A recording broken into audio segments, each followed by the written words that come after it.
Update mula sa DILG tungkol dito. Good afternoon po everyone. Kaugnay ng Translasyon 2024, personal na binisita ni DILG Secretary Benhur Abalos ang Quiapo Church kahapon ng umaga upang tiyakin na nakalatag ang security measures at iba pang paghahanda para sa translasyon ng itim na poong Nazareno ngayong araw. Ito ay alinsunod sa utos ni Pangulong Ferdinand R. Marcos Jr. sa mga opisyal na gobyerno na gawing prioridad ang kaligtasan ng inaasahang 2 milyong deboto sa gaganaping prosesyon.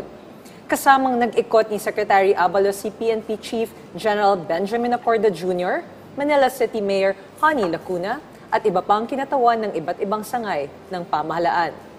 Nag-deploy ang Philippine National Police ng 15,000 police officers at ipinapatupad na rin ang no-fly zone at no-drone zone policy sa mga lugar na daraanan ng prosesyon.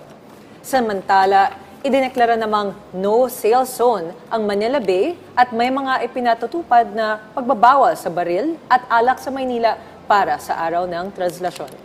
Ang Bureau of Fire Protection naman ay magbibigay ng serbisyong medikal para sa mga deboto habang ang lungsod ng Maynila ay mamimigay ng face mask at naghanda ang mga klinik at ospital. Maganda na talagang nakita naman natin mula pa sa report ni Ryan Lesigues na prepared at mas organized po ngayon. Bagamat may mga kaunting, may mga minor injuries, may mga nagpumilit pa rin dahil minsan hindi maiwasan, pero karamihan po ay nakinig sa mga instructions na yan. Ngayon, meron pang magandang balita mula sa DILG USEC Marge dahil inilunsad ngayong weekend itong kalinisan program sa pangunguna ni DILG Secretary Abalos. Ano naman ang detalye dito? So yes, Nina, pinangunahan ng DILG ang nationwide simultaneous launching ng Kalinga at inisyatiba para sa Malinis na Bayan o Kalinisan Project nitong Sabado na naglalayong mapanatili ang kalinisan at magbigay ng isang malusog at ligtas na kapaligiran. Ang nasabing paglulunsad ay nilahukan ng libo-libong barangay mula sa iba't ibang panig ng bansa.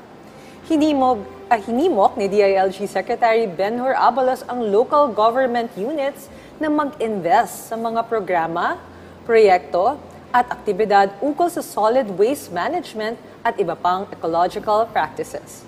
Panawagan din niya sa mga local officials na magpasa ng mga ordinansa na nagpapataw ng parusang community service sa mga mahuhuling nagkakalat o nagtatapon ng basura sa mga pampublikong lugar. Dagdag pa ng kalihim, nakatakdang maglunsad ang DILG ng isang recognition system upang kilalanin ang mga pinakamalilinis na barangay sa bansa, alinsunod na rin sa kautusan ni Pangulong Ferdinand R. Marcos Jr.